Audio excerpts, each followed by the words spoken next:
Thank you for all the participants that join us today so we can learn about the Bible, the Bible in ancient and modern context.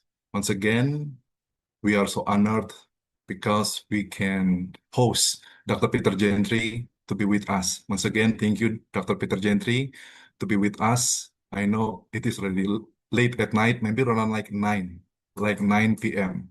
But once again, we are so thankful and grateful, especially for me, because I can still learning from you, not only on campus, but also off campus. And now I would like to introduce our first speaker. Uh, our first speaker is Dr. Peter Gentry. In short, he he was my supervisor. He was my PhD supervisor, and I'm so thankful because my love for the biblical languages I got from him. And his education, he got PhD in Near Eastern Studies from University of Toronto. And his dissertation topic is title is an analysis of the revisor text of the Greek job. And his supervisor is Professor John Weaver and Albert Pietersma. His major, he is an expert in Septuagint studies and Hellenistic Greek, LXX. And also his minor, both in Hebrew language and also in Aramaic studies. Before, he was teaching at the Southern Baptist Theological Seminary for more than 2 decades. And I was so fortunate because I could study under him. And then he was also a visiting professor of Old Testament at Phoenix Seminary. He was teaching at Toronto Baptist Seminary for almost a decade. And yeah, we can see he involved in so many research experience, professional experience, also like work experience, such as uh, he is an external examiner for University of Free State, Oxford University, and also Toronto University. And he is executive board member for the Hexapla Institute. And we are waiting for Dr. Gentry. Hopefully, God will, yeah, sustain his health, so he will be an editor for the whole project of Hexapla until it is published. We are looking forward, Dr. Gentry. And then, yeah, next. Yeah, he has written so many books. Yeah. One book that is dear to my heart is Kingdom Through Covenant. Kingdom Through Covenant. I remember I was growing up with dispensational theology, and then he invited me to sit in one of his classes. And in that class, he was teaching about kingdom through covenant. And he asked me at the end of the class, what do you think about dispensational theology right now? And then yeah, I couldn't answer him until now. But I think like for now, I'm persu persuaded by his thesis.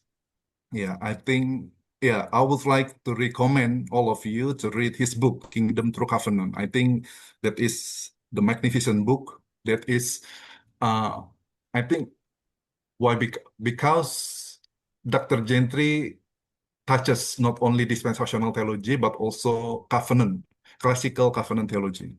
And also like he published the other books is text history of the Greek Ecclesiastes.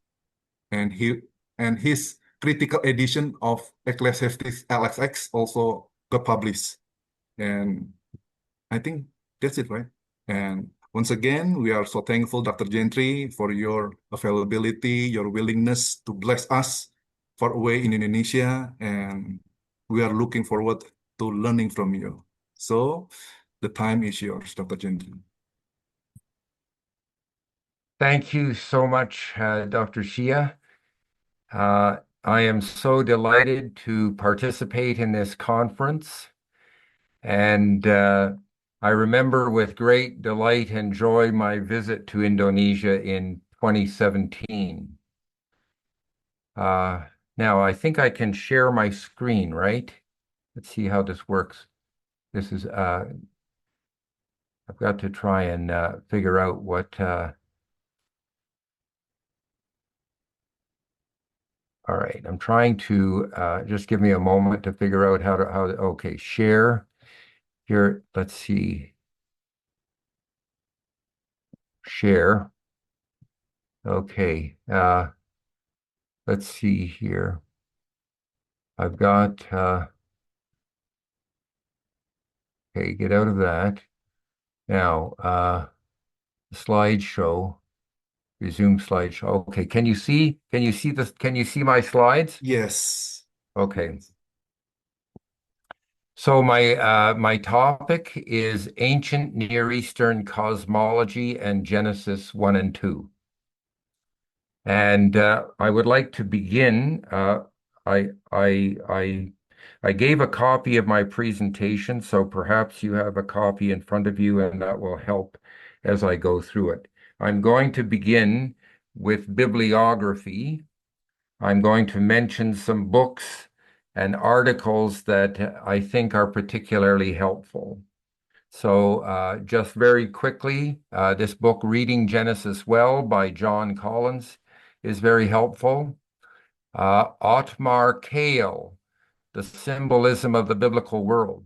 So, he's an expert not only in the archaeology, the history, and the languages of the ancient Near East, but he's also an expert in the art and iconography of the ancient Near East, and this is very, very helpful.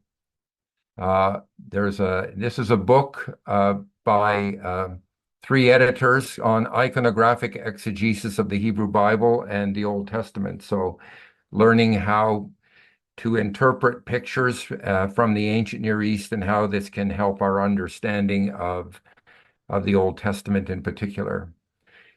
This book is by Thomas Kaiser, and I would like it's only about 150 pages, but this is the most helpful book on Genesis 1 to 11 that I have read in the last 40 years. So I highly recommend this. This is a book by Wolfram von Soden on the ancient Near East. There are the last 150 years, we have been influenced by Hermann Gunkel's ideas about how the Babylonian creation story is the background for the Bible. And I don't think this is true. And so this has been critiqued, analyzed, and critiqued and reconsidered in this book. John Walton has written a lot of books on Genesis and ancient cosmology. Some of his ideas are not very helpful, and we will critique them tonight. A book that is very helpful is by Vern Poythress, Interpreting Eden. This is a very helpful book on interpreting Genesis 1 to 3. And this is a book by David Sumura, where he provides a very good critique of the ideas by Hermann Gunkel that have dominated Christian thinking for the last 150 years. And I will be using a lot of things out of this book. This is, if you read German, this is a book by Manfred Gürg on the ancient Near Eastern background. And this book by Alexander Heidel is an older book, but he talks about the Gilgamesh epic and the parallels in the Old Testament. Here are some articles that are helpful. Genesis 1:1 as the first act of creation. David Sumura has not only written a book, but some articles, and sometimes the articles are shorter than the book. This is a book since the beginning, interpreting Genesis 1 and 2 throughout the ages, that shows the different approaches to interpreting Genesis 1 and 2 that have been taken by Christians in the last 2,000 years. These are technical articles on the meaning of bara, the Hebrew word that is normally translated create. Here, I'm just trying to find my And there's an article by Juncker and Davidson. Many people think that that the Israelites thought that the sky was a solid dome, and this idea is not correct. And so this article shows that. There are some articles and books that have provided criticism, good critique of the ideas of John Walton. And so there's a response by Vern Poythress in World and also in Biologos. There's a review by David Samura in the Journal of the American Oriental Society, and also a review by Noel Weeks in the Westminster Theological Journal. So these are helpful reviews. Basic concepts are provided by, so the book by De Holster on iconographic exegesis, and especially the book by Keel, show us how to interpret pictures that we get from the ancient Near East. And I'm going to be talking a little bit about this. These pictures, the people in the ancient Near East were capable of making pictures that corresponded to reality, but most of the pictures that we have from the ancient Near East were not intended to correspond to reality. They were what we might call thought pictures, pictures that are symbolic and present concepts and ideas. And so we'll get a little bit of an idea about this. Let's see. So so I've talked about the bibliography. I've talked a little bit about interpreting images, and we're going to do that. Now I'm going to talk about ancient perspectives versus modern perspectives. People in the ancient Near East were concerned about the powers that sustain life and hold our world together more than they were to construct diagrams of the structure of the universe. So they were more interested in the powers that hold the world together than in drawing diagrams of the universe. In fact, they did not even have the concept of a cosmos as a single entity or universe. The world as an ordered and prosperous whole consisted of the heavens and the earth. That is, it was bipartite. It was in two parts, the heavens and the earth. Ottmar Kiel states, modern representatives of the so-called ancient Near Eastern picture of the world overlook the fact that the ancient Near East never regarded the world as a closed, profane system. Let me just show you some diagrams here. So I don't know if any of you have looked at books on the Old Testament and seen diagrams that are supposed to represent ancient Near Eastern cosmology. So you have the pillars of the earth are in the ocean. And then you have Sheol, the underworld, you have the earth and the sea. Many of these diagrams depict the heavens as a solid dome, so these are diagrams that you will see in books on ancient Near Eastern cosmology, and many of these diagrams are incorrect. Modern representatives of the so-called ancient Near Eastern picture of the world overlook the fact that the ancient Near East was never regarded the world as a closed, profane system. Rather, the world was an entity open at every side. The powers which determine the world are of more interest to the ancient Near East than the structure of the cosmic system. A wide variety of diverse, uncoordinated notions regarding the cosmic structure were advanced from various points of departure. So we see these diagrams, and I want again and I on the handout, I give you the URLs where you can find these on the internet. And now I want to quote again from Ottmar Kahle. It should have become evident in the course of the chapter that he presents that within the worldview of the ancient Near East, the empirical, technical, on the one hand, and speculative mythical statements and conceptions, on the other hand, are not susceptible to consistent separation. To the ancient Near East, the empirical world as a manifestation and symbol points beyond its superficial reality. A continuous osmosis occurs between the actual and the symbolic, and conversely between the symbolic and the actual. This openness of the everyday earthly world to the spheres of divine intensive life and of bottomless devastating lostness is probably the chief difference between ancient Near Eastern conception of the world and our own, which views the world as a virtually closed mechanical system. The principal error of conventional representations of the ancient Near Eastern view of the world lies in their profanity, transparency, and lifelessness. In the biblical and ancient Near Eastern conception, the world is open and transparent to things above and beneath the earth. It is not a lifeless stage.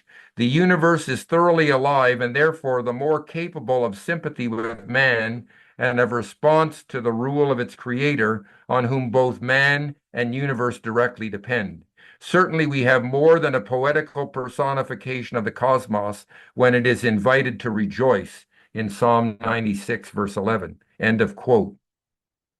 Yet another fundamental error of these contemporary representations lies in their failure to suggest the extent to which the question of the foundations of the universe, of the ultimate basis and security of the sphere of existence, remained a problem. The ancient Near East was not conscious of any answer to this question. Again and again, ciphers and symbols were used, expressing nothing other than awe in the face of divine magical power or divine wisdom and grace. So, in summary, they were interested in the powers which uphold the world, and they were not interested in drawing diagrams of the universe. Let us look at some things here. So this is the quote from Ottmar Kahle. Modern representatives of the so-called ancient Near Eastern picture of the world overlook the fact that the ancient Near East never regarded the world as a closed, profane system. Rather, the world was an entity open at every side. The powers which determine the world are of more interest to the ancient Near East than the structure of the cosmic system. I'm going to show you some things now from Egypt and from ancient and from Babylon. This is an ivory comb from Abydos, Egypt, from 2800 BC. And when you're looking at this, you're seeing two things. Those pictures are actually words in the Egyptian language. And at the same time, the pictures are giving us a concept, a worldview, a picture of the way they thought of their universe. So here is the same thing. This is a little easier to see this pencil drawing. So this comb was found at Abydos in the burial chambers of the fourth king of the first dynasty, 2850 BC. The wings, at the top you can see the wings. The early Egyptian word is anad, and the homophone is anadat, and it means border. The later word is shoot or shooty, plumage, and the homophone means side. So the wings, this means that the wings represent an upper limit or border. That is, they refer to heaven. Then you can see on either side these wasp scepters. They look like shepherd's crooks. And the Egyptian word was means luck. This is an accidental event, either good or bad, good luck or bad luck. Hence, the horizons of the world are set by two random events. Below the wings, we have immanence, the world in which we live. Above the wings is transcendence. This is the world that is beyond us. We might say the world of the gods. In the upper sphere, above the wings, there is only one element that governs transcendence. Therefore, this picture represents a form of monotheism. They are only worshiping one God. We see a falcon, a falcon perched in a vessel. This is the god Horus traversing the sky in his ship, so the sun god. The falcon represents an abstract concept because it is not called Bik, the common Egyptian word for falcon. Rather, it is called Horus from the verb HRW, which means to be distant. So they believed in one God and they're calling him the distant one. The lower sphere contains two hieroglyphs. On the right-hand side, you can see the Ankh symbol, which represents life. And on the left-hand side, you can see a compound of signs for the king's name. So you can see a falcon, you can see the facade of the king's palace, and you can see a snake. And this in the Egyptian language is Diet Horus, which means that's the name of the king, and it means the embodiment of Horus. So the king is the embodiment of his God.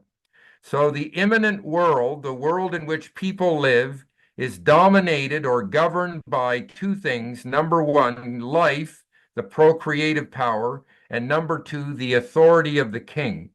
Although the authority inherent in the institution of kingship is a reflection of the otherwise distant ultimate power, essentially the immanent and transcendent are not related. So we could call this kind of theology deism.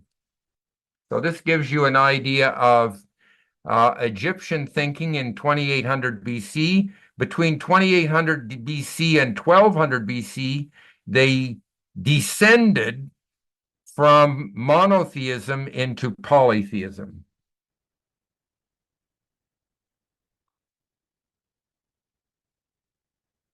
Now, this picture right here is a papyrus that comes from the New Kingdom, which is 1570 to 1085 BC. All right. Here, and this is another diagram of the world. So I will take a moment to explain this. You can see a woman, a naked woman, curving over the top with stars on her body. This is Nut. This is Nut, the sky goddess. She's the goddess. She represents the heaven. Down here on the ground, there's a man lying on the ground with feathers on his body. This is Geb, the earth goddess, the earth god. And in the middle, there's a woman kneeling with Ankh symbols on her hands and on her arms. This is Shu, the atmosphere. I don't know if you can see can you see my pointer? Can you see my pointer moving around? Yes. Okay. What I'm pointing to is these are diagrams of the rear end of a lion, which represents magical power. So what they're saying is the sky is held up by magical power. They don't know how the sky is held up. The sun occurs 3 times in the diagram. So on the left-hand side, you see a ship. This is the rising sun. On On top of underneath the belly of the woman and on over the head of the atmosphere, the shoe, you see the sun at noon, and on the right-hand side, you see the setting sun in the west. You see the arms of Osiris, the god of the underworld, ready to receive the setting sun. So the sun occurs 3 times in the diagram. So this just gives you a little bit of an idea of the polytheistic views of a later period in Egypt. Let's see, hopefully I can. Okay, finally we have this is a Babylonian map of the world that comes from Sippar from the 6th or 5th century BC. The Babylonian map of the world is has 2 parts. It has a diagram, and it also has an accompanying text that explains the diagram. It's a bipartite, it represents a bipartite view of the cosmos. The accompanying diagram describes the heavens. The earth is considered a circular disk, and it is surrounded by another circle, the bitter flood or ocean. So the inner circle represents the earth, the outer circle represents the ocean. A mountain range dominates the north. The Euphrates River is shown rising in the mountains in the north and emptying in the south. Small circles represent cities or regions. The triangles at the edge represent the islands that constitute the ends of the earth. So the islands where the Greek people live were the ends of the earth. So this gives these 3 diagrams give you a little bit of an idea of ancient Near Eastern cosmology. Now I want to have a brief critique of John Walton. John Walton, in his books, distinguishes matter, the material world, versus function. He begins by noting the focus of the modern world on the existence of matter. In the post-Enlightenment Western world, the framework of cosmic ontology has become strictly material. That is, the cosmos is perceived to exist because it has material properties that can be detected by the senses. The functioning of the cosmos is consequently understood as resulting from its material properties, and its origins are described in material terms. In a material ontology, something is created when it is given or otherwise gains its material properties.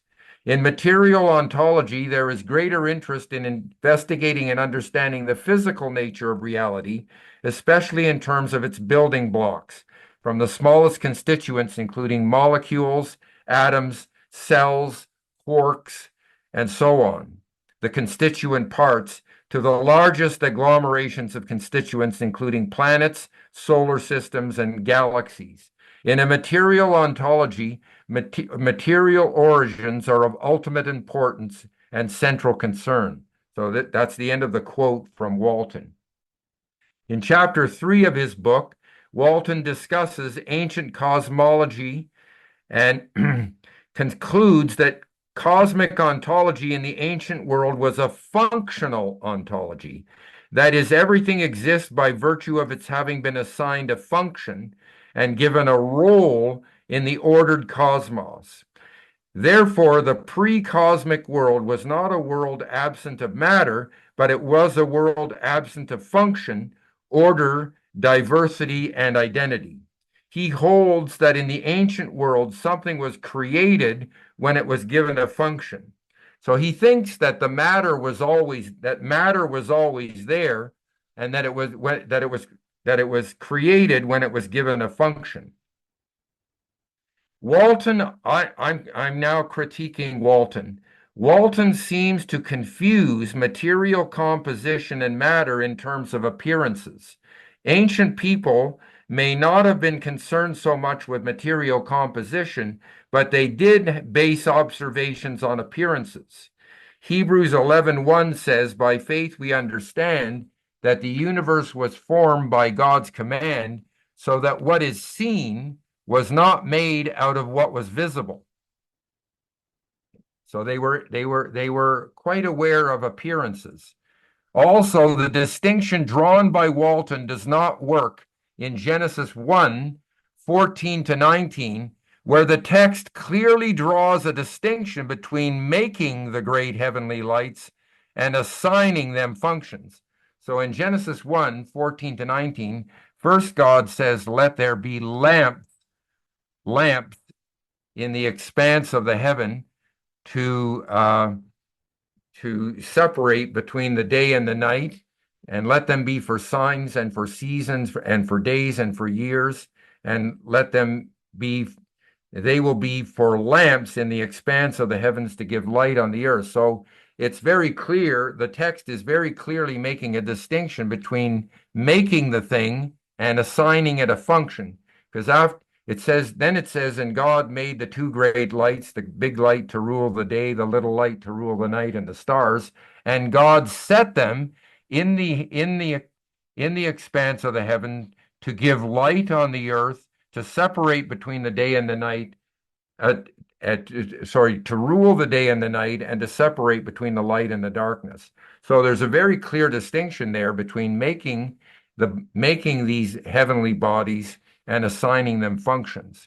So Walton is not correct according to the text of Genesis 1. Another example is Genesis 1, verses 6 to 8. First, we have God making something, an expanse. Then he assigns it a function to separate between the waters above and the waters below. So there is a clear distinction between ontology and function. The Septuagint translated expanse as stereoma because the Greeks believed that the heavenly spheres were hard or solid. This is how we ended up with firmament in our English translations, which is entirely incorrect. The Hebrew word means something extended or stretched out by thinning it, and refers, in fact, to the atmosphere. There is no proof that the Hebrews believed in a solid heavenly dome or an upper ocean. The waters above simply refer to the rain clouds in the sky. Furthermore, according to Genesis 1:15 and 17, the heavenly lights are placed in the expanse, and this is where the birds fly. Thus, the descriptions in Genesis are phenomenological. That is, they're based on appearances. For an evaluation of the evidence from the ancient Near East given by Walton and some important counterexamples, see the review by Noel Weeks. Walton's lexical research on bara, the word create, is also incorrect. The Hebrew word bara, he says the Hebrew word bara is usually understood as created, but recently Ellen van Volde and her followers have claimed that it means to separate. Based on this, Nicholas Wyatt holds that bara implies in the process of separation the pre-existence of that thing or those things that are separated. Similarly, John Walton's functional theory holds that Genesis 1's creation story has nothing to do with the origin of matter, but simply describes the functional origins of the cosmos. He interprets Genesis 1:1 as, in the initial period, God brought cosmic functions into existence, end quote. However, Wardlaw's recent detailed study concludes that the kal and nifal of bara means to create, to do something new, while only the piel means to cut or hew. Further, the use of bara with words like asa to make and yatsar to form in Amos 4:13, Isaiah 43:1, Isaiah 45:18, and so forth hardly supports Van Volde's semantic argument, and her etymological argument has gained little support among scholars. Therefore, Walton's functional theory has no firm basis, and Samura shows this. All right, Ancient Near Eastern Cosmology and Genesis 1, the literary overview. The literary structure of Genesis is defined by the verbless clause, "These are the generations of." Occurring 11 times, it divides the book into 11 sections. If Genesis 1 is viewed as a prologue to the book, then we have 12 sections. Genesis 1:1 follows the normal discourse grammar rules in Hebrew by beginning with a syndeton. So a syndeton means there is no clause connector. So normally in Hebrew, every sentence begins with and or wow. It's a sentence connector. And when a sentence has no wow, when it has no connector, it's usually marking a new section or commenting on something that has gone before. So the Genesis 1:1 has no wow in front of it, and it uses a katal verb, a perfect verb, preposed by an adverbial phrase. Unlike the Toledot headings, this is a verbal clause and not a verbless clause. It is telling us that God did something, and it is not merely a heading or title, as Walton suggests. Unless we want to devote an hour to this topic, I understand verse 1 as an independent clause and not as a dependent clause. Verse 2 shows the bare earth as it came from the hand of God. And after describing this state, the author begins the narrative in verse 3 to show how God made the earth a habitable and fruitful living space.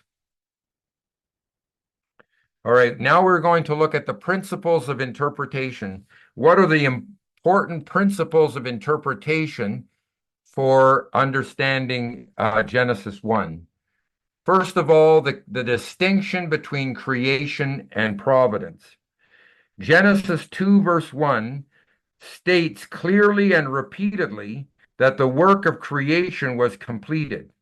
On the seventh day, God ceased from his work. God had finished his work. The heavens and the earth were completed.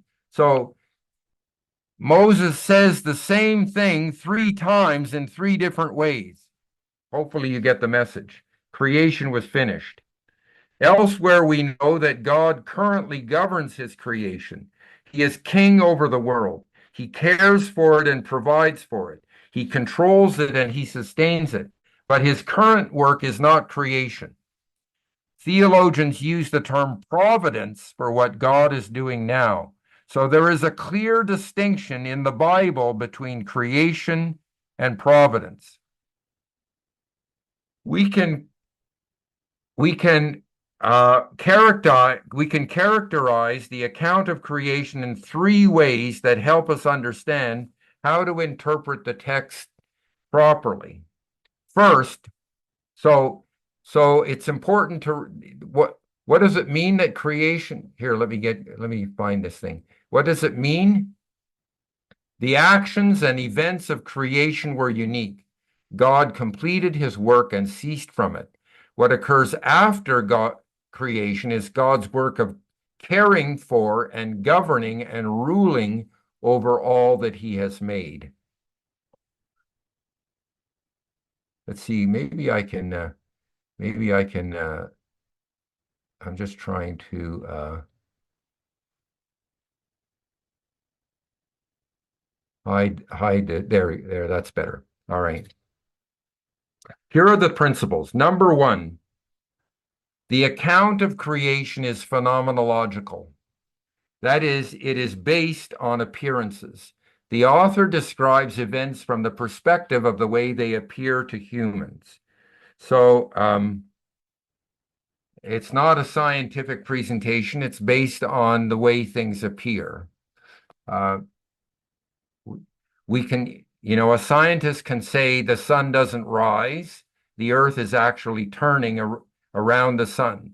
But from the viewpoint of appearances, every person who has ever lived can say the sun rises because that's the way it appears. Second, the description does not assume any particular or specialized theory. The language of Genesis is non-postulational with reference to natural things. That is, it does not postulate any particular scientific cosmology.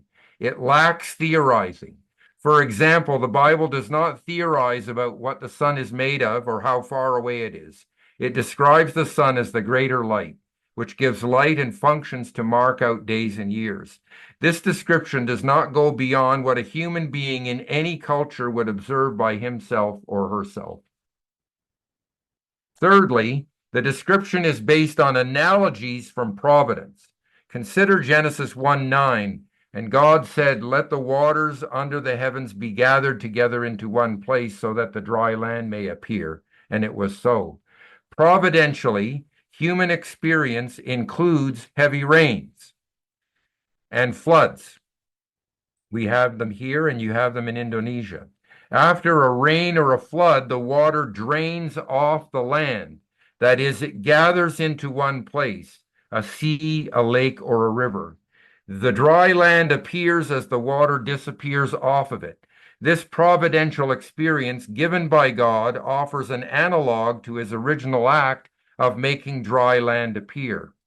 What happened in creation was in many ways unique, and the only way for us to understand it is to compare with current experiences in God's governing of the world. Some of the things described in the creation, however, mention the processes that currently operate in our world. For example, Genesis 1:11, God said, let the earth sprout vegetation, plants yielding seed, and fruit trees making fruit, in which is their seed, and according to its kind on the earth, and it was so. Verses 11 and 12 describe God's original creation of vegetation on land, but also indicate that he establishes a general pattern of reproducing according to their kinds. Ordinary observers can see the providential continuation of reproduction in plants today. All right, the earth in Genesis 1. Verse 2 begins with a disjunctive wow and a copular clause with the verb preposed by the subject. The focus is on the earth, and its initial state is described as tohu wabohu. The analysis of David Sumura is exhaustive, and it's the best research, both for etymology and for lexicography. Modern translations without form and void are generally influenced by the Septuagint and are abstract rather than concrete. Sumura shows that the phrase tohu wabohu refers to the earth, which was a desolate and empty place, an unproductive and uninhabited place.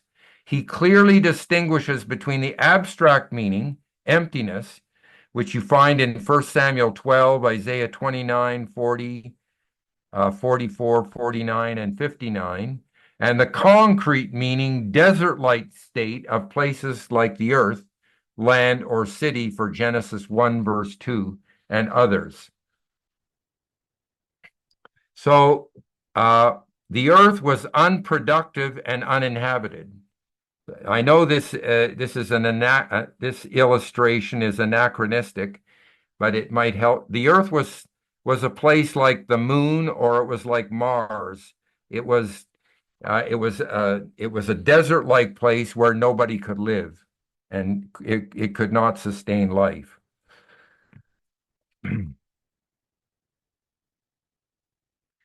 So the earth was desert-like and empty.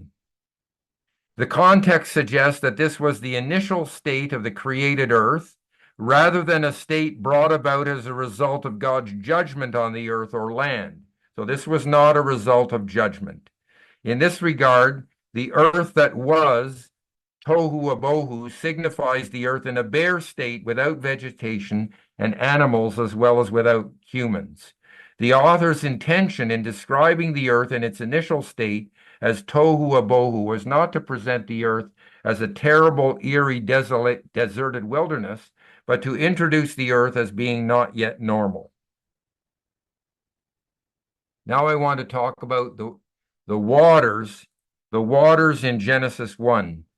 Hermann Gunkel, in his famous book Schöpfung und Chaos in Urzeit und Endzeit, which was published in German in 1895, discussed the Babylonian background of Tehom in Genesis 1, verse 2. So in Genesis 1, verse 2, we have the word Tehom, which means ocean deep. He believed that the word derived directly from Tiamat, the goddess of the primeval ocean, in Enuma Elish, the so-called Babylonian creation story. Ever since, many biblical scholars have assumed some kind of direct or indirect connection between the Babylonian Tiamat and the Hebrew Tehom. Gunkel is the source of the popular belief that the chaos Kampf motif of Enuma Elish, the battle between Marduk and Tiamat, is behind the biblical idea of creation, especially in the background of Genesis 1, verse 2, and hence it has been assumed that the basic pattern of the biblical creation motif is to bring order out of chaos as a result of the victory over the chaos waters, which symbolize the enemy of a creator God. So let us consider for a moment the etymology and usage of Tehom. Morphologically, the Hebrew word Tehom corresponds to Ugaritic Tahamu rather than to the Akkadian divine name Tiamat with a feminine ending at. A feminine form is also found in Ugaritic.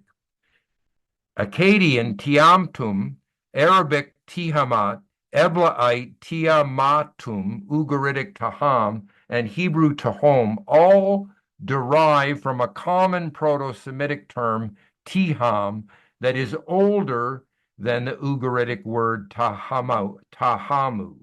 The form Tehom in Hebrew is older than the form in Ugaritic, and certainly not derived from the feminine form in Akkadian, that is Assyrian or Babylonian. Phonetic similarity is no proof of direct or indirect borrowing. In other words, the fact that the Hebrew word Tehom is related to the Akkadian divine name Tiamat and Ugaritic Tahamu does not support the theory that the Hebrew term is the depersonification of an original divine name. The same can be said for the Hebrew term Shemesh, sun, which is related etymologically to the Akkadian divine name Shamash and the Ugaritic divine name Shapash. Just as the Akkadian common noun Shamshu is not a depersonification of the divine name Shamash, so the Hebrew word Shemesh, sun, is not the depersonification of an original divine name. There is no reason for us to think that these non-personified uses of Ugaritic Taham are the result of depersonification of an original proper noun. If we do not think that other terms such as Yam, sea, Eretz, earth, and Shamam are depersonifications of an original divine entities, we should not treat the term Taham or Tehom any differently. The Hebrew word Tehom, like Choshek, dark, or light, Yom, day, Lila, night, Rakia, expanse, and Shemaiah, heaven, may occur without an article, a definite article, and this does not necessarily indicate a proper noun or personification. In Hebrew and Ugaritic, the term normally refers to the abyss or deep, or ocean deeps, or underground springs. In the Hebrew Bible, Tehom usually refers to underground water. Genesis 1 verse 2 is one of the rare places where these underground waters are actually covering the earth. It is more reasonable to think that Ugaritic Taham and Hebrew Tehom experienced a narrowing down of the semantic field of the Proto-Semitic term Tiham, the meanings and uses of which are reflected in Eblaite and Akkadian and its Sumerian counterpart, A'aba, sea or ocean, which refers both to the saltwater sea and to the sweetwater ocean. In other words, the Akkadian word Tiamtum probably has a much wider semantic field than its West Semitic cognate terms, Hebrew Tehom or Ugaritic Taham, and which became hyponymous to Eretz or earth, as I will discuss momentarily. In the Old Testament and in the ancient Near East, there are both bipartite and tripartite descriptions of the cosmos. Bipartite expressions use the words heavens and earth. Tripartite expressions use the terms heaven, earth, and sea. That is the Hebrew word yam. Here, yam or sea corresponds to apsu in descriptions in Mesopotamia. Nowhere in the Hebrew Bible is the term to home used in tripartite descriptions of the world. So here is a list of tripartite descriptions of the world in the Old Testament. So Exodus 20, we have the heavens, the earth, the sea, and everything that is in them. Psalm 146, the heavens, the earth, the sea, and everything in them. Haggai 2, the heavens, the earth, the sea, and the dry land. Not Psalm 96, the heavens, the earth, the sea, and its fullness. Psalm 69, the heavens, the earth, the seas, everything moving in them. Psalm 135, the heavens, the earth, and the seas, and all the deeps. So as a general term, generally speaking, the term to home is never used in a tripartite description of the universe. All right, let us summarize. Let us summarize. Hebrew to home and Mesopotamian. A, tohu abohu has nothing to do with chaos. B, to home does not come from Tiamat. C, Akkadian Tiamat means sea, while to home means underground water. And D, the storm sea battle originates in the West.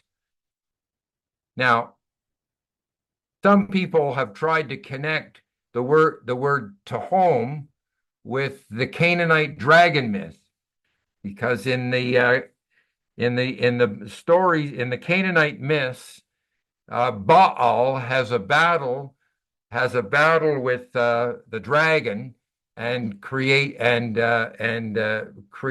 this out of this battle. Well, here are the arguments.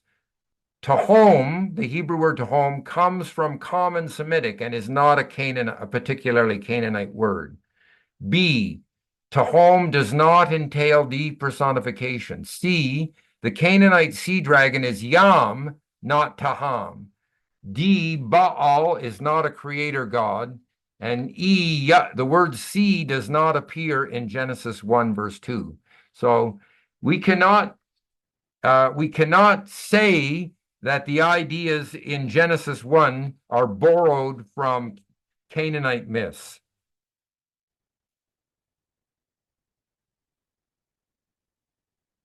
All right. What I'm going to show now, the earth waters, and I'm going to talk about the earth waters and ruach, the word ruach for breath or spirit or wind in Genesis 1. The word pair eretz taham is hyponymous. What do I mean by that? A hyponym means that sense A of the more general term A completely includes sense B of the more specific term B. So, for example, apple is a hyponym of fruit. Fruit is the more general term. Apple is a specific term that falls under the category of fruit. And what we can show is that to home is a hyponym of the word eretz, earth or world. We can see this in here. Let's see. In Enuma, let's see, what have I got? Linguistically, the borrowing of Tiamat into Tehom is unlikely for, let's see, I lost my place here. Just give me a minute to figure out. All right, the summary of Tehom in relation to Mesopotamia and Enuma Elish. The phrase tohu abohu has nothing to do with chaos.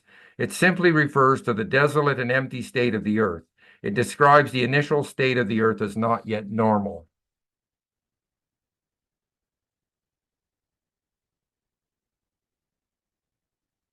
Linguistically, the borrowing of Tiamat into Tehom is unlikely because of the loss of H.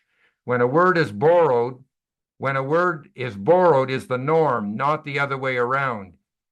So the Akkadian Tiamat and the Hebrew Tehom are derived from common Semitic Tiham.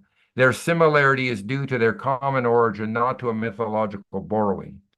Sea, while the Akkadian Tiamtu refers to sea. I've already done this. I'm sorry, I got lost here. Okay, let's go to Psalm. So I just wanted to conclude this by saying, in Enuma Elish, Tiamat is divided or split into heaven and earth. Genesis 1 verse 2 is concerned only about the earth. So there is no match here. Look at Psalm 148. Psalm 148 is divided into two stanzas. The first stanza is about the heavens. Praise the Lord from the heavens. The second stanza is about the earth. Praise the Lord from the earth.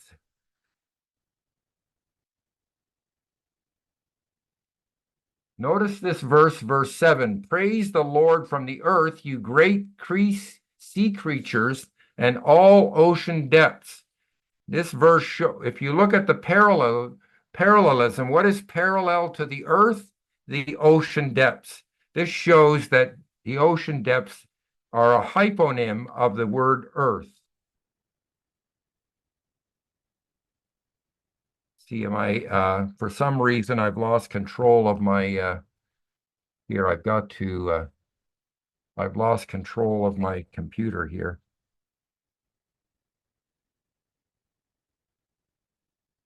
There.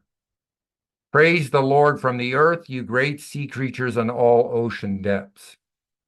All right.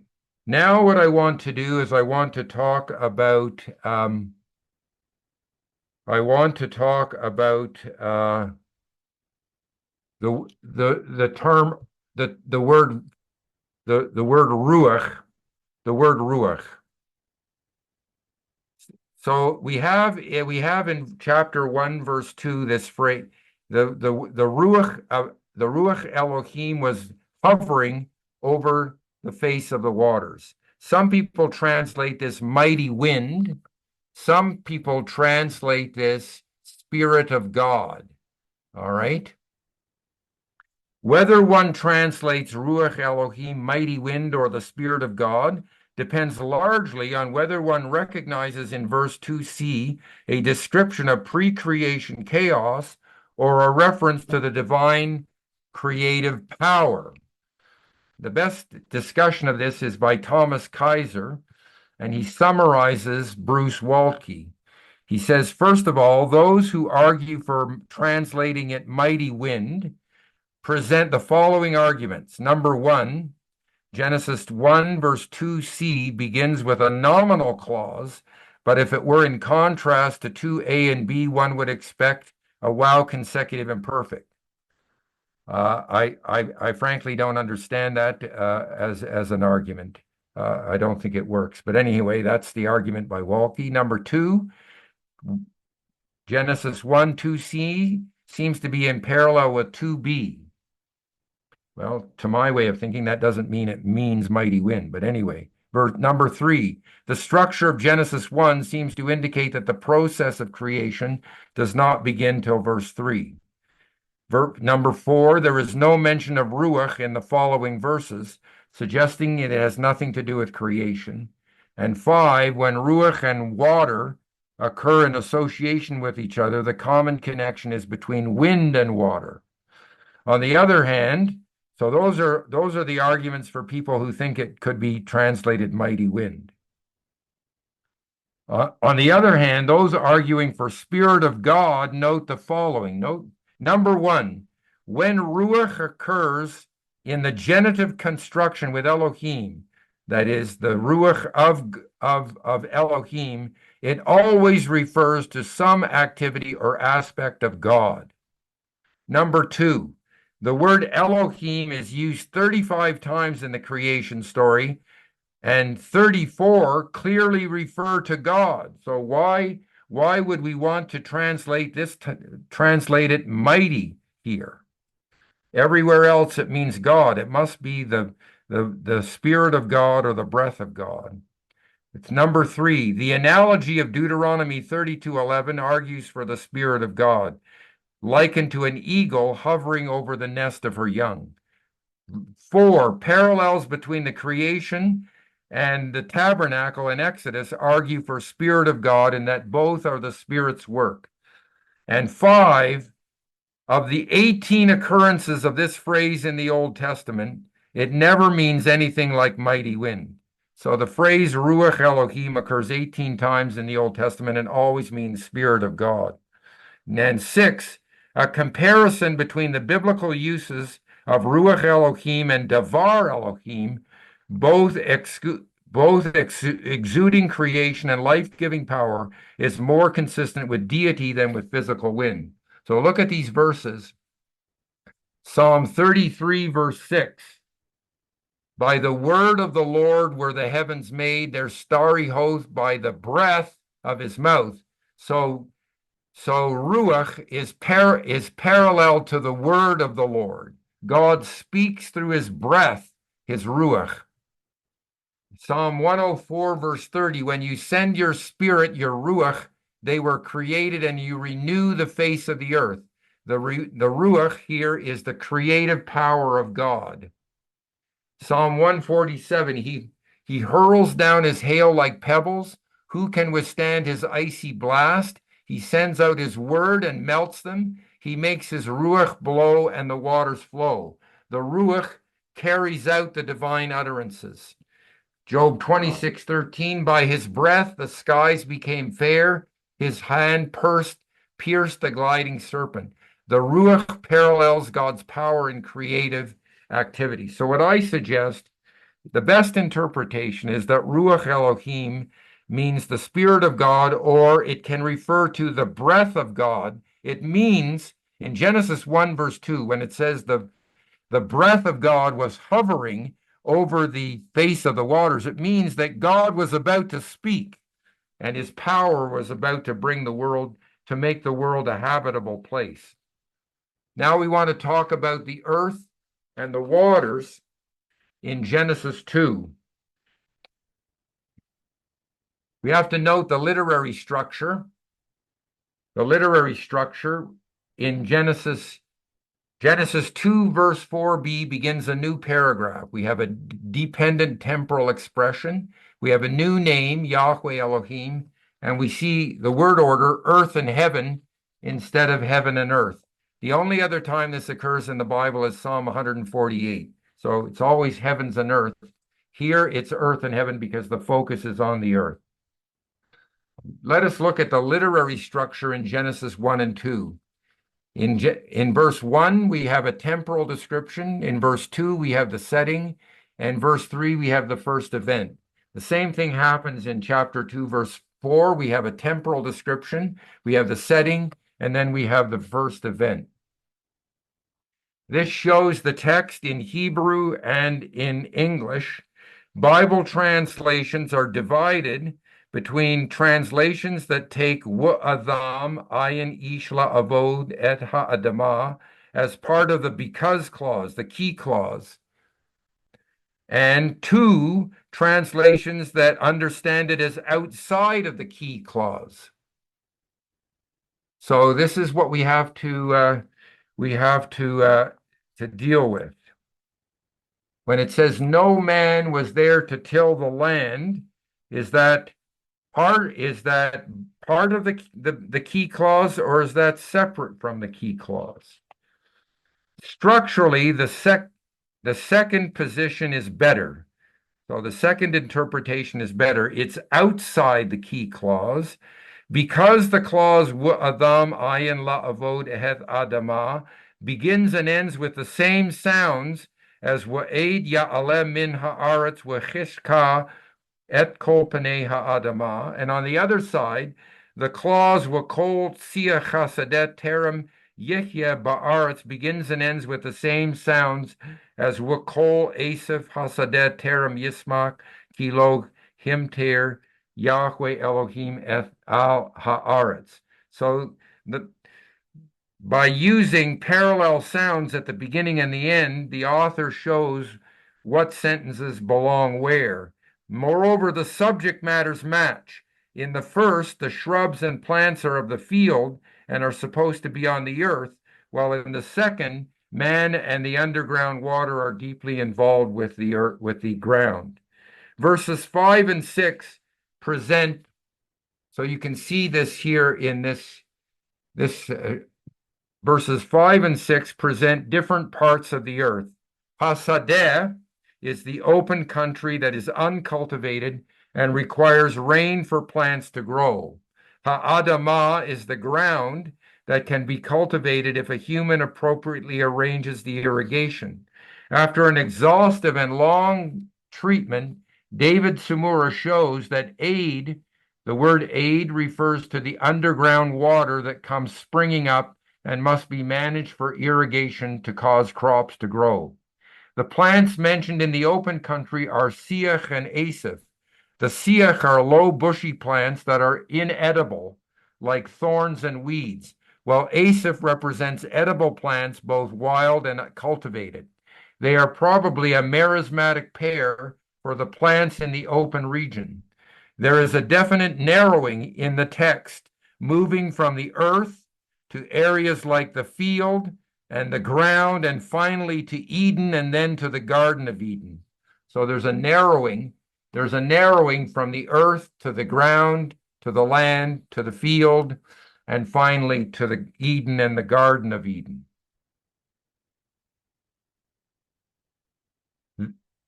Although a lot of research has gone into the etymology of Eden, newer evidence from Ugaritic and Old Aramaic of the Tel Fakhariya inscription shows that the word Eden means to make abundant in water supply. So these are the progression of terms that are narrowing in the text. Does Eretz mean earth or land? Given the contrast with heaven on the one hand and the progression from earth to land to field, the best meaning for earth, Eretz, is earth.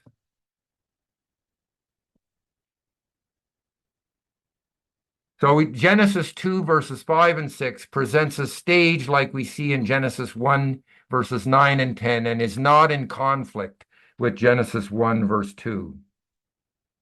In Genesis 2 verses 5 and 6, unlike in 1:2, both the water from above, rain, and the water from below, the aid water, are mentioned in a description of the initial state of the earth, though the former is treated negatively as not yet and the latter positively as already. Here, the rainwater does not play a significant role. On the other hand, the underground water, which is a flooding water from underground, is actively involved in the initial state of the earth. But unlike the Tehom water in 1:2, the underground water in 2:6 is covering the land, only a part of the earth. We're almost finished here. It should be noted that a careful distinction is made between the underground water that comes up from the earth and the river that comes out of Eden.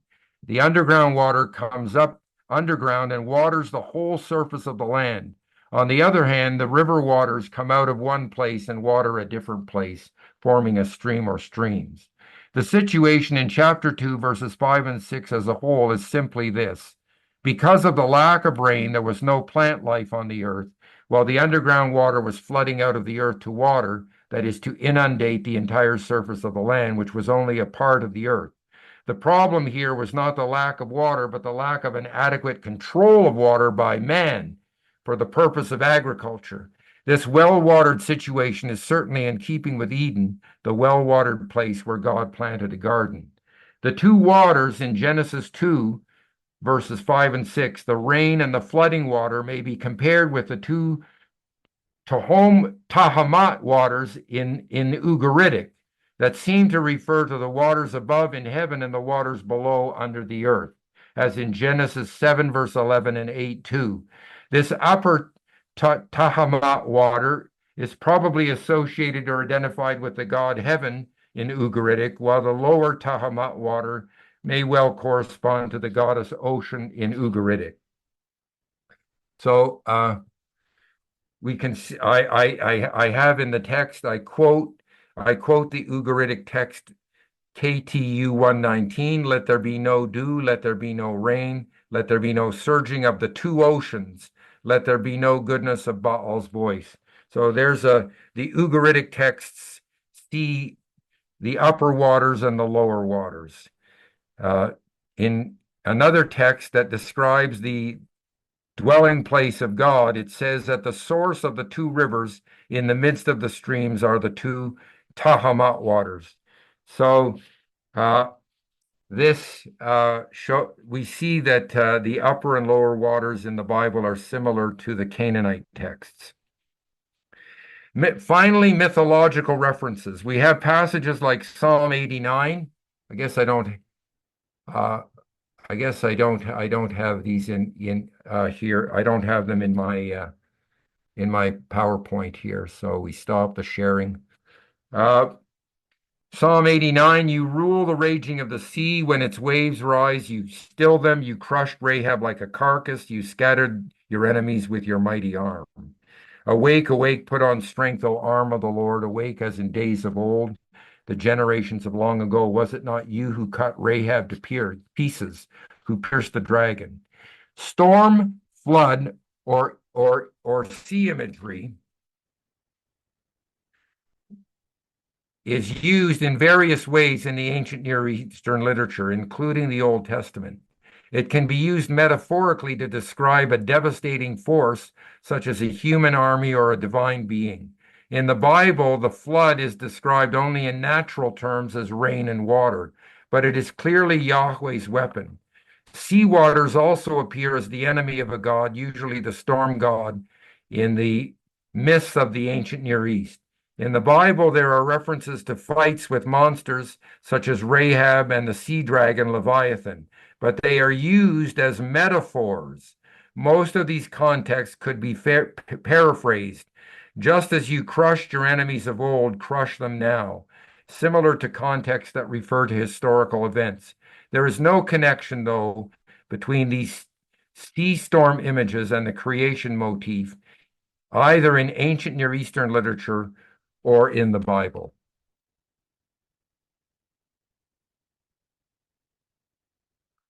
Thank you very much.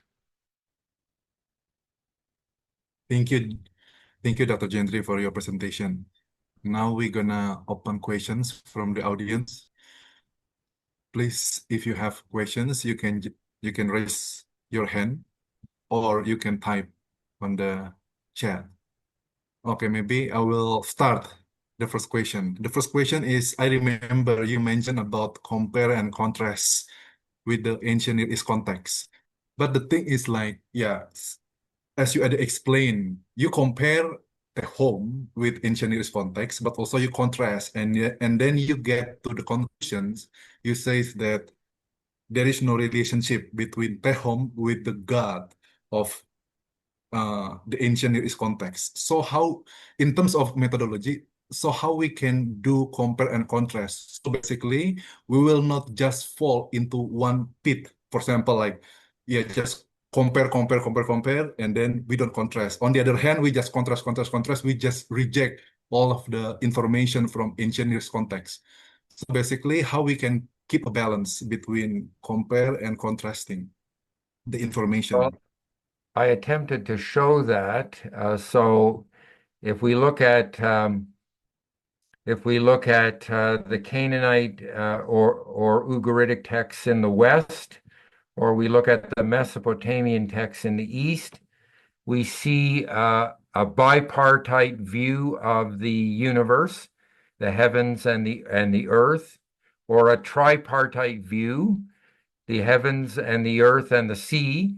So that's exactly the same as what we see in the Bible, but we also see that there's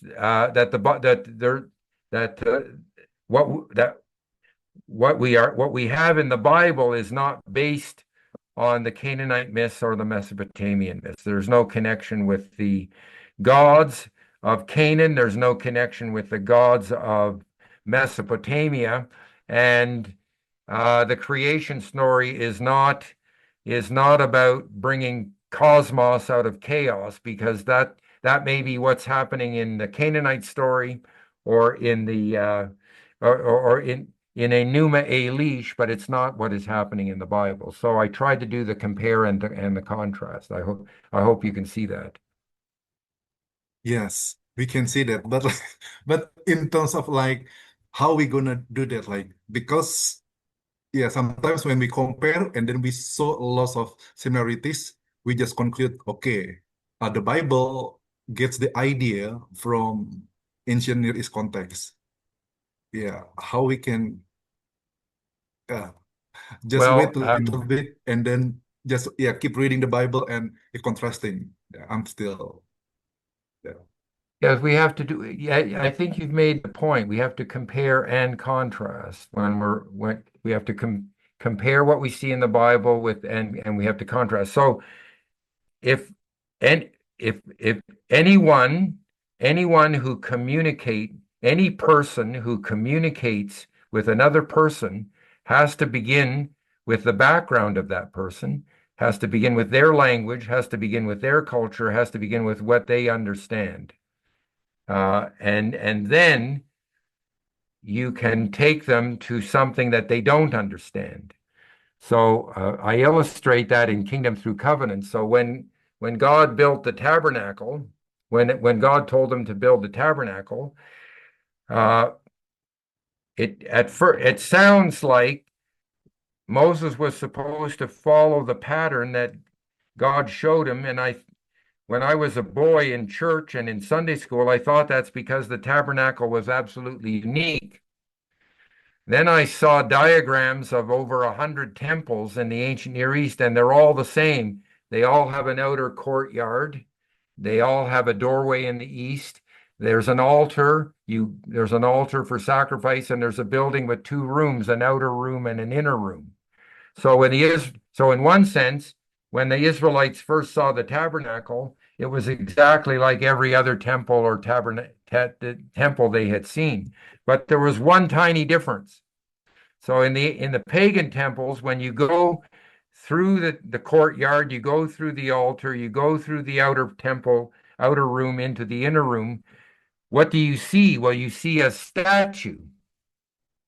And this statue represents one of the forces of nature. And you see the people involved in what we might call sympathetic magic. So they're performing rituals, ceremonies, rites, and rituals. They're trying to manipulate the gods, the powers that be, to gain the good life for themselves.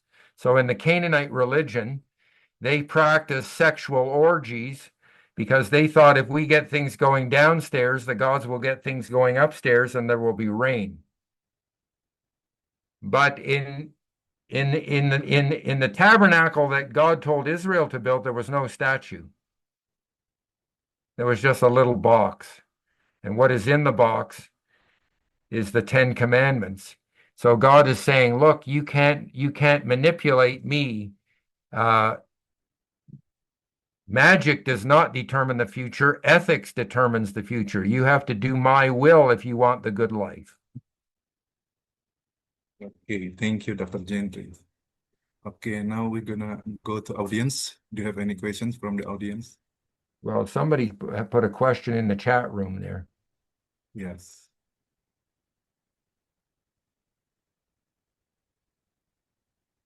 Okay, the first one is yeah from Pontas.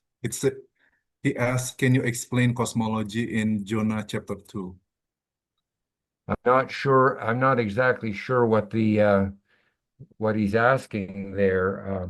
Maybe because like maybe he reads about Jonah is going down to the depth of the sea. Maybe can you yeah, maybe he Well, I'm asking sure. about I'm certain. I'm certain that there were. Yeah, there are. I'm certain that Jonah was using some metaphors. Um, actually, so since 2017, we've had in the news three examples of people being of people of a person being taken in by a whale. So I have these examples on my phone. They were reported. One was one was not a group. You know how fishermen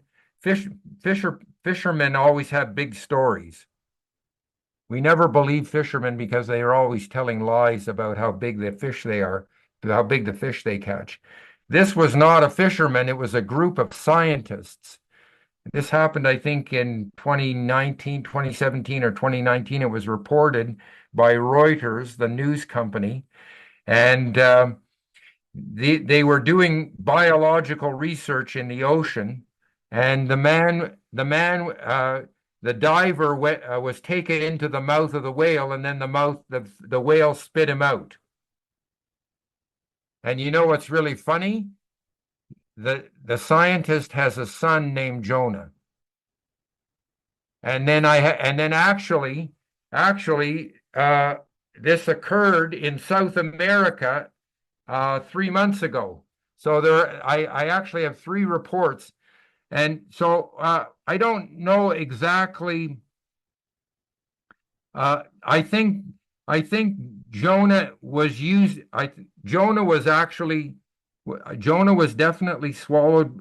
Was swallowed by a whale, and he was spit out by the whale. And I think that some of the language that he uses about going down to the bottom of the ocean may well be, some of those things are metaphors.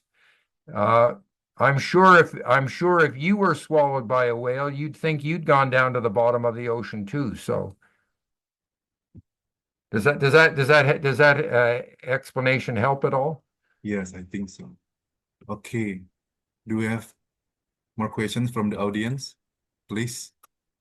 You have any questions, you can ask yourself. You can unmute yourself, or you can type on the chat box.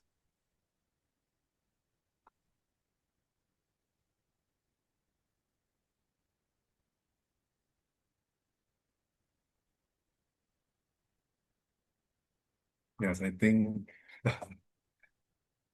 They're all speechless. Okay, do we have any questions? Please, if you have any questions, or maybe you can just ask in Indonesia and I will translate in English. Please, if you have any questions. Yes, please, Warubu. Yeah, thank you, Mr. Gentry. I want to asking about the use of metaphors. Like you said in the Bible, there are references to fight with monsters such as Rahab and the sea dragon Leviathan. Yeah. Where they know about the sea dragon Leviathan, and they use it as a metaphors, and why they use it as a metaphors? Well, you can. So first of all, we have from the ancient Near East. So there's an account. There are accounts of Baal fighting Yam, fighting the sea god, fighting the dragon in the sea. And then we also have in Ugaritic Leviathan. So when my argument and my explanation is that when we have these statements in the Bible that Yahweh pierced the dragon, that Yahweh pierced Leviathan, we're not to understand this literally. It's a figure of speech where it's saying just as the is that what the Canaanites believe that Baal that Baal crushed the dragon. They believe that Baal defeated the sea god.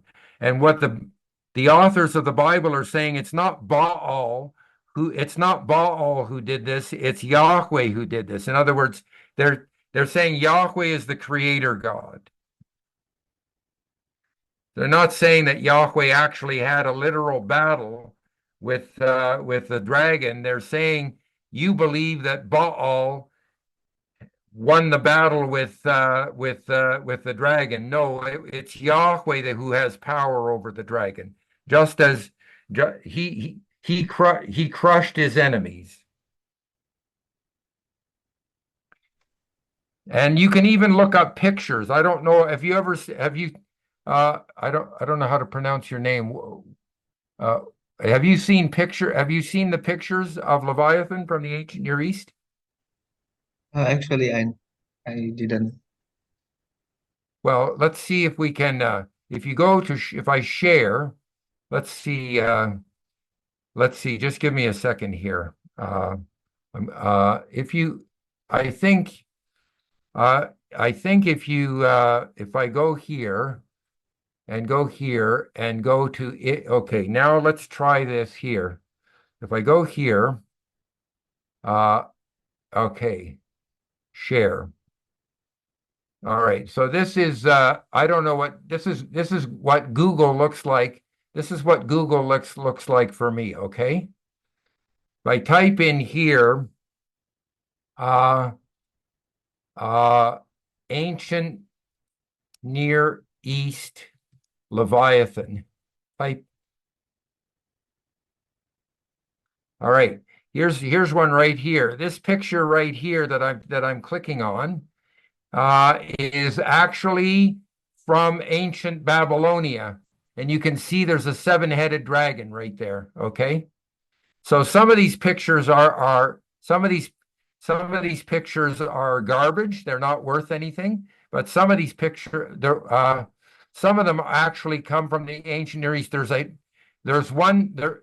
Here's the map here's the Babylonian map of the world. So here's another picture. Here's a picture of them conquering a dragon right here. So actually, there's here. Let's type in the word Hittite, Leviathan, Hittite. See if it'll come up with the Hittite Leviathan. There's one from the Hittites, and I don't see it coming up here, but ancient. Let me see if I type in ancient. Come on, ancient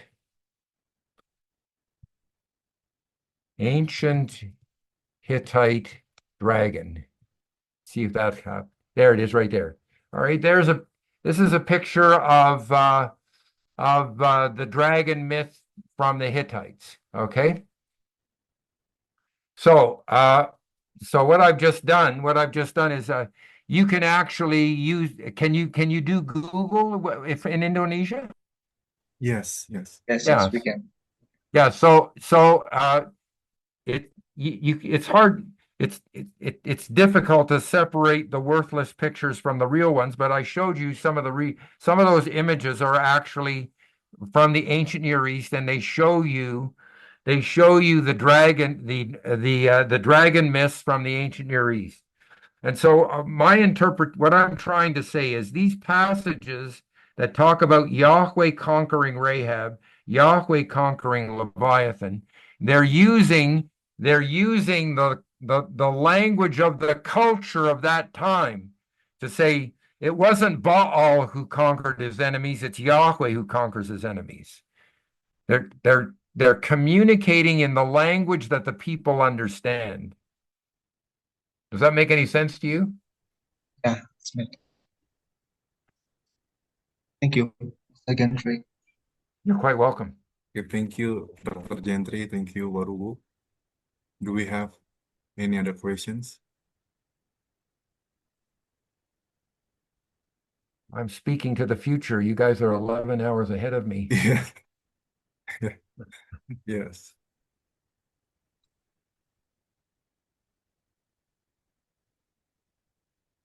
Do we have any more questions from ancient Near East context, or maybe Genesis 1 and 2?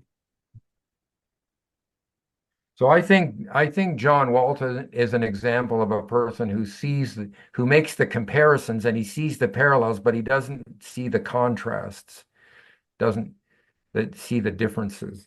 And when you notice the differences, then you understand that God is giving a whole new worldview, a completely different worldview from the worldview that but that's the only way that you can communicate with another person. You have to start with their background, their culture, their language, and what they understand to take them to something that they don't know and don't understand.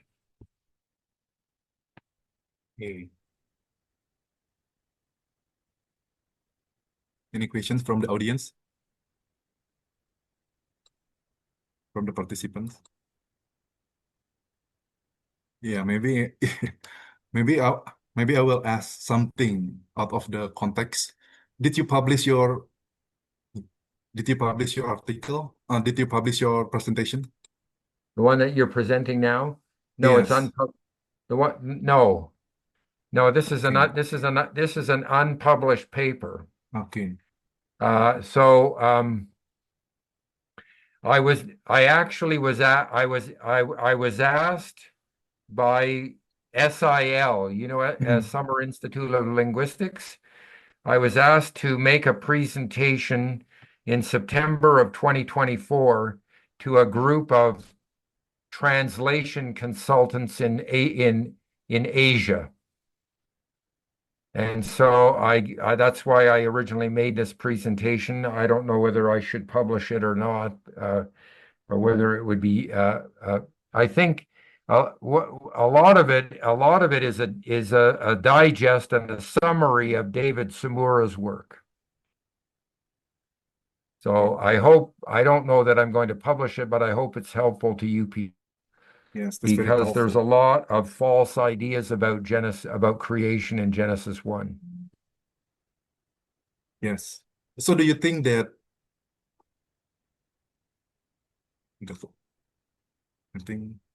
I think okay. Uh we have okay. So do you think a gap theory between Genesis chapter 1:1 and chapter 1:2 is derived from ancient Near East context about No, oh no, and the gap theory comes from Thomas Chalmers in the 1800s. He was trying to make ideas about evolution compatible with the Bible. And I showed you that there's no evidence. There's no evidence that verse 2 represents divine judgment. Verse 1 is saying that God made the mass space-time universe. Verse 2 is showing how the earth first came from the hand of God. It was like a lump of clay. It was it was it, it was like Mars or Venus or the moon. But it wasn't a place where people could live. And this is what's driving our space program. Our space program is trying to study all the galaxies, all the stars, all the planets that are out there to see if they can find another place that can support life. But so far, they haven't found anything. And it's incredible because we have more knowledge about space than we do about our own Earth. So I don't know how many of you realize this, but I from age 1 to age 6, I lived in the Philippine Islands. So I love mangoes.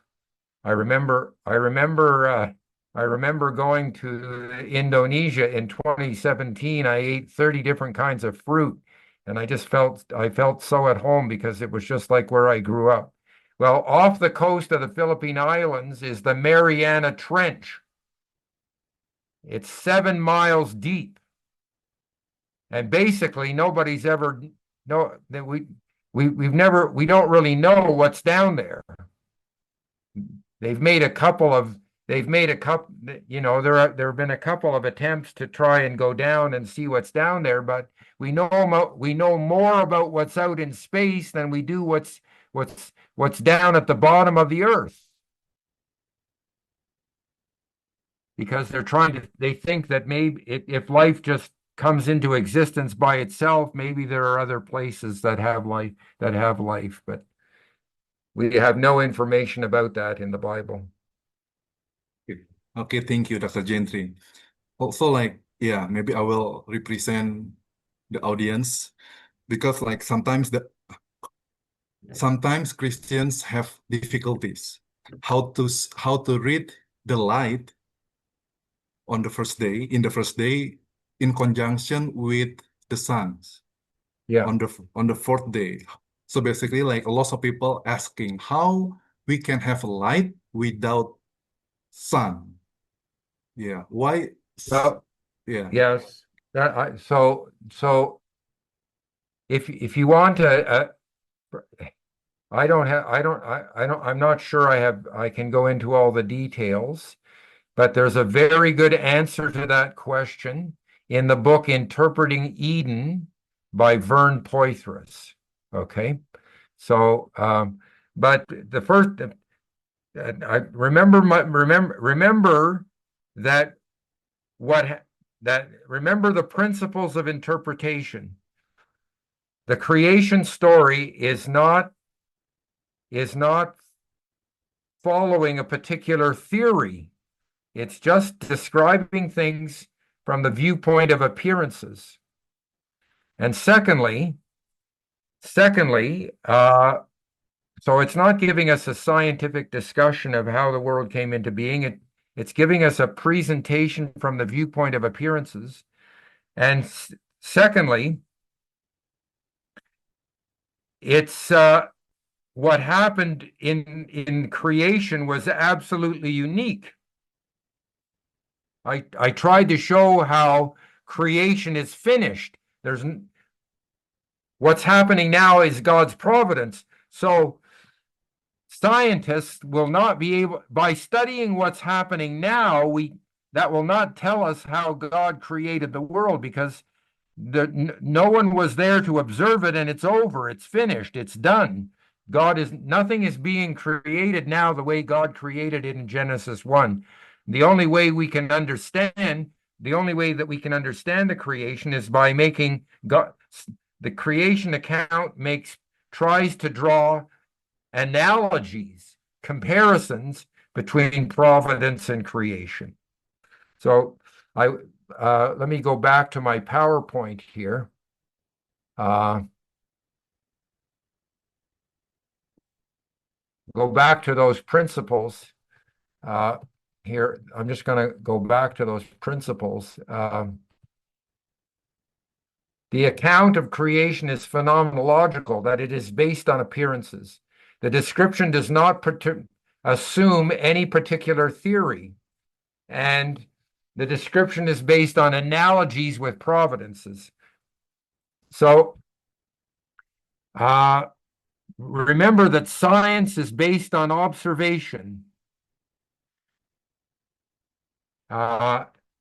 It's based on every instrument of science is based on the 5 senses: seeing, hearing, smelling, touching, and tasting. There is no scientific instrument. Every scientific instrument is trying to improve our seeing, our hearing, our smelling, our touching, and our tasting. But no one was there to observe it. The only person that was there to observe it is God, and creation is not happening now. So there are things, there may be things that were happening then that are not happening now. So, for example, we may have a difficult time understanding how light can exist apart from a light source. Well, that's what's happening now, but things may have been different when God was creating, because creation is not the same thing as providence. I don't know if that helps at all. Yes, Dr. Gentry. Thank you for your answer. We have a last question from Dr. Gentry Mandley. Maybe you can ask right away. Okay. Thank you, Professor Gentry, for your explanation. My question is actually simple. When do you think the text of Genesis 1 emerged, and who produced the text? Thank you. Well, I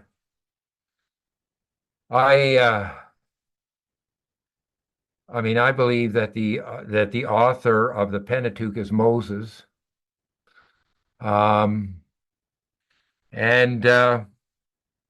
So let's go back for a moment to my discussion of the tabernacle. You remember my discussion of the tabernacle?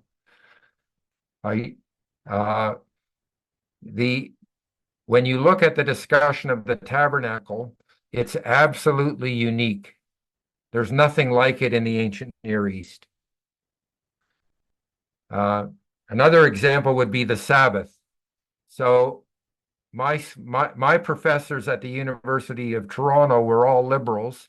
They believed that the way they explained everything by the Israelites borrowing their ideas from the surrounding cultures. Well, we do have the word Shabbatu in the Babylonian language, but the 7th, 14th, 21st, and 28th days of the month are unlucky in the Babylonian system. And the 15th day of the month is called Nuch Libi, the day of the quieting of the heart. So there's no relationship between the Babylonian Shabbatu and the Sabbath. So the only explanation is that you can come up with is that God actually spoke to Moses, because you cannot find these there are similarities, but there are differences that are absolutely unique. You understand what I'm trying to say? There are ideas, the communication that we find in Genesis is absolutely unparalleled anywhere else. Yes, they have a bipartite or a tripartite view of the world. So there are things that it does share with its culture, but there are things that it doesn't share, that things came into being simply by God speaking. So the only conclusion that I can come to is that God actually spoke to Moses, because my professors said they borrowed everything from the surrounding cultures, but that doesn't work, because I spent my whole life studying the ancient Egypt, ancient Babylonia, ancient Assyria, ancient Greece, ancient Rome. None of the ideas that you see in those cultures are found. What you find in the Old Testament is completely different from what you find in those cultures. Thank you. Okay, thank you. Maybe we have a last question from Yuka, Ibu Yuka. Please, Ibu Yuka. Let me just add one more thing here. I have to turn on the light so I can see. Yes. So there's a Christian who runs what he calls the Center for Hebraic Thought. The Center for Hebraic Thought, hebraicthought.org.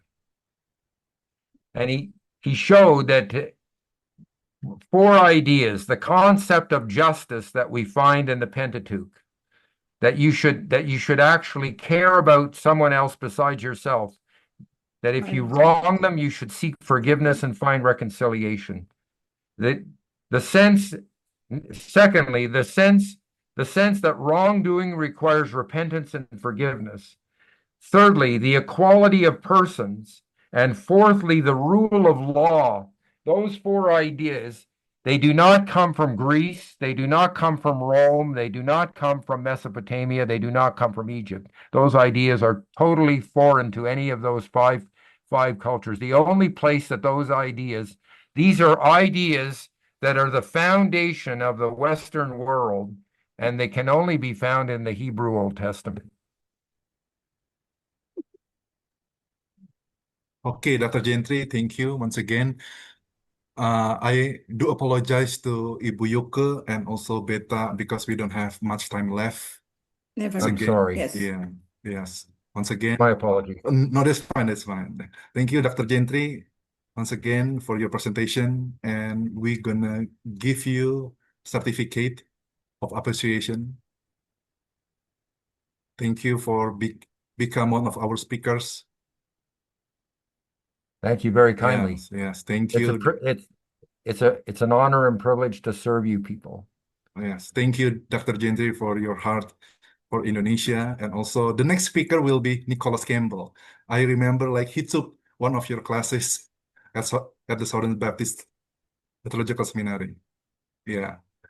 Maybe you still remember Nicholas Campbell. Yes, indeed. Nicholas Campbell, okay. If it's all right with you, I think I'm going to go to bed. Yes, yes, please sleep, Dr. Gentry. Thank you once again for your time, and please say hi to your wife. Yeah, God bless you all. Okay, God bless. And now we're gonna have the second presentation